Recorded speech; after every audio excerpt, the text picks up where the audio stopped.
নমস্কার বন্ধুরা, শুভ সকাল। সকলে কেমন আছো? আমার ব্লগে সকলকে অনেক অনেক স্বাগত। তো আগের ভিডিওতে আমি বলেছি নবদ্বীপে গিয়ে আমরা কোথায় কোথায় ঘুরতে যাব সবটুকুই তোমাদের সঙ্গে শেয়ার করব, তাই জন্য ভিডিওটা নিয়ে চলে এসেছি। তো কেউ স্কিপ করে দেখো না, ভিডিওটা পুরোটা দেখতে থাকো। তো প্রথমে নবদ্বীপ ঘাট থেকে আমরা টোটো বুক করে নিয়েছিলাম।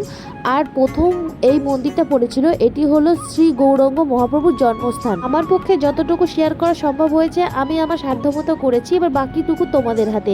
ভিডিওটি ভালো লাগলে অবশ্যই একটু লাইক কমেন্ট শেয়ার করে পাশে থেকো। সামনে যে বড় নিম বৃক্ষটা দেখছো না, এটি বহু পুরনো।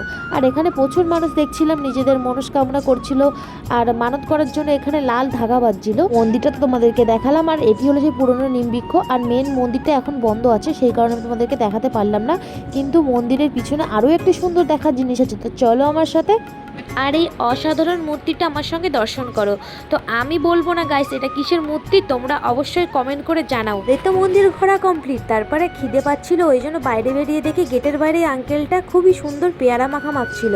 তো এখান থেকে আমরা পেয়ারা মাখা কিনে নিয়েছি, আর সত্যি বলতে খেতে না অসাধারণ টেস্ট, খুব সুন্দর। এখানে ঘুরতে আসলে তোমরা এই আঙ্কেলটার কাছ থেকে পেয়ারা মাখাটা অবশ্যই নিতে পারো। ভিডিওটি কেমন লাগলো অবশ্যই কমেন্ট করে জানিও, আর নেক্সট বার দেখার জন্য একটু ওয়েট করো।